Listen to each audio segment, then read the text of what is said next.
Hi friends. അപ്പോൾ 2026 ആദ്യത്തെ ആഘോഷത്തിന് വേണ്ടിയിട്ട് ഞങ്ങളെല്ലാവരും കൂടി കുറച്ച് കസിൻസ് ചേർന്നിട്ട് നമ്മൾ കുറച്ച് ചേച്ചിമാരെ കല്യാണം കഴിപ്പിച്ച വീട്ടിലേക്ക് നമ്മൾ കസിൻസിൻ്റെ വീട്ടിലേക്ക് പോവുകയാണ് കേട്ടോ. ഒന്ന് ജസ്റ്റ് എല്ലാവരും കൂടി ഒരു ടുഗെദർ അങ്ങനെ. അപ്പോൾ നമ്മൾ ആദ്യം വന്നിട്ടുള്ളത് പൂച്ചാക്കലിൽ നമ്മുടെ ഏറ്റവും ഇളയ ചേച്ചിയുടെ വീട്ടിലേക്കാണ്. അപ്പോൾ അവിടെ ചെന്നപ്പോൾ നമ്മുടെ കാത്തുമ്പി അവിടെ നിൽക്കാൻ പോയിട്ടുണ്ടായിരുന്നു. അപ്പോൾ എന്നെ കണ്ടപ്പോൾ അവൾക്ക് സങ്കടമായി, കാരണം അവളെ തിരിച്ചു കൂട്ടിക്കൊണ്ട് പോരണമല്ലോ, കാരണം സ്കൂൾ തുറക്കുമല്ലോ. പിന്നെ അവിടുത്തെ അച്ഛനാണ് കേട്ടോ, അത് അച്ഛന് വയ്യാതിരിക്കുകയാണ്. പിന്നെന്താ ഇതാണ് കേട്ടോ ഞാൻ എൻ്റെ ചേച്ചി.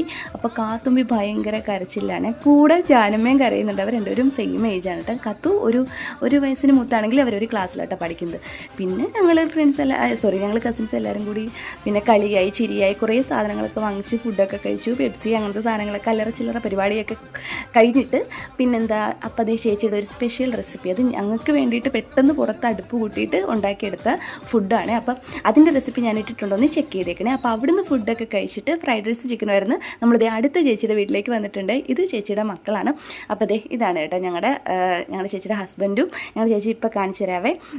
ഇത് എൻ്റെ എത്രാമത്തെ ചേച്ചിയാണെന്ന് പറഞ്ഞ് ചോദിച്ചു കഴിഞ്ഞാൽ രണ്ടാമത്തെ, ഏറ്റവും മൂത്തവരിൽ നിന്നും തുടങ്ങുവാണെങ്കിൽ രണ്ടാമത്തെ ചേച്ചിയാണ്. അപ്പോൾ അവരുടെ വീട്ടിലേക്ക് വന്നപ്പോൾ അതേ ഏറ്റവും മൂത്ത ചേച്ചിയാണിത്. അപ്പോൾ അവരും അവിടെ ഉണ്ടായിരുന്നു. അപ്പോൾ ഞങ്ങളെല്ലാവരും കൂടി ചേർന്നിട്ട് സത്യം പറഞ്ഞാൽ അളിയന്മാരും അങ്ങനെ ഒരു ഫാമിലി ഗെറ്റ് ടുഗദർ അടിപൊളിയാണ്. ഇവർക്ക് ഇവിടെ ഒരു കാവുണ്ട്. ഇവിടുത്തെ കാവിലെപ്പോഴും എല്ലാ മാസം തോറും ഭജനയും കാര്യങ്ങളൊക്കെ ഉണ്ട്. പിന്നെ ഞങ്ങൾ കുറേ നേരം ഫോട്ടോസും കാര്യങ്ങളൊക്കെ എടുത്ത്. ഇതാണ് എൻ്റെ രണ്ടാമത്തെ ചേച്ചി. പിന്നെ ഇത് മൂന്നാമത്തെ ചേച്ചി. ഞങ്ങൾ ചുമ്മാ വീഡിയോ എടുക്കുന്ന കണ്ടിട്ടാണ് കേട്ടോ ഈ ചായ ഒഴിക്കുന്നത്. ഇത് പറഞ്ഞുകൊണ്ടാണ് ഈ ചായ ഒഴിക്കുന്നതിന്. വീഡിയോ എടുത്തോ ഞാനിവിടെ വന്നിട്ട് പണിയെടുക്കുന്ന ആൾക്കാരെ കാണണമെന്ന്. അങ്ങനെ ഞങ്ങളെല്ലാവരും കൂടി ചായ കുടിച്ചു.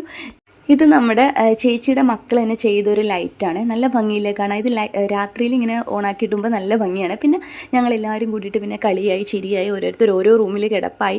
ഇവന്മാർക്ക് പിന്നെ എവിടെയെങ്കിലും ഒരു സ്വിച്ചും കാര്യങ്ങളൊക്കെ മതി, ഫോണും ഉണ്ടെങ്കിൽ അവിടെ അങ്ങ് കിടന്നോളൂ എല്ലാവരും 5-6 പേരും കൂടിയിട്ട്. പിന്നെ ഇതാണ് തഞ്ചാവൂരിൽ നിന്ന് മേടിച്ചേനെ ബൊമ്മ. നല്ല ഭംഗിയില്ലേ കാണാൻ. പിന്നെ ഞങ്ങൾ രാത്രി ആദ്യത്തെ ഇളയ ചേച്ചിയുടെ വീട്ടിൽ നിന്ന് കൊണ്ടുവന്ന ബിരിയാണി ഉണ്ടായിരുന്നു. പിന്നെ ഇവിടെ വന്നപ്പോൾ മന്തിയായിരുന്നു കേട്ടോ വാങ്ങിച്ചത്. നമ്മളങ്ങനെ മന്തിയും ബിരിയാണിയും പിന്നെ ഇവിടെ തന്നെ ചേച്ചി ചിക്കൻ പെരട്ട് ഉണ്ടാക്കിയിട്ടുണ്ടായിരുന്നു.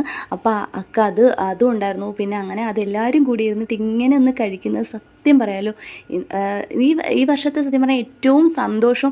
ഞാൻ ഒരുപാട് ഡീറ്റെയിൽഡ് വ്ലോഗ് എടുത്തതാണ്, പക്ഷേ അതെൻ്റെ വീഡിയോസ് എൻ്റെ കയ്യിൽ നിന്ന് മിസ്സായി പോയിട്ട്. അതുകൊണ്ടാണ് എനിക്ക് അങ്ങനെ എടുത്തെടുത്ത് ആ വീഡിയോ ഞാൻ ശരിക്കും എഡിറ്റ് ചെയ്ത് വെച്ചിരുന്നതാണ്, പക്ഷേ എനിക്ക് എടുക്കാൻ പറ്റിയില്ല, അത് ഇടാൻ പറ്റിയില്ല. അതുകൊണ്ട് തന്നെ കുറച്ച് ക്ലിപ്സേ ഉള്ളൂ. എങ്കിൽ പോലും ഏറ്റവും സന്തോഷം എന്ന് പറഞ്ഞാൽ എനിക്കൊരു ദിവസമായിരുന്നു 2016 ഈ ഒരു ദിവസം. ഞങ്ങൾ എല്ലാ കസിൻസും വന്നിട്ടില്ല. ഇനി നമ്മൾ വെക്കേഷനെ ഞങ്ങൾ എല്ലാവരും ഒന്നിക്കുന്നതായിരിക്കും. വെക്കേഷൻ ദിവസത്തിൽ അടിച്ചു പൊളിക്കാൻ വേണ്ടി ഞങ്ങൾ വെയിറ്റ് ചെയ്യാണ്. അങ്ങനെ അടിച്ചു പൊളിച്ചിട്ട് ഞങ്ങളിതേ പിറ്റേ ദിവസം രാവിലെയാണ് പിരിഞ്ഞത്. അപ്പോൾ നമ്മുടെ വീഡിയോ ഇഷ്ടമായി ലൈക്ക് ചെയ്യണേ. ടാറ്റാ.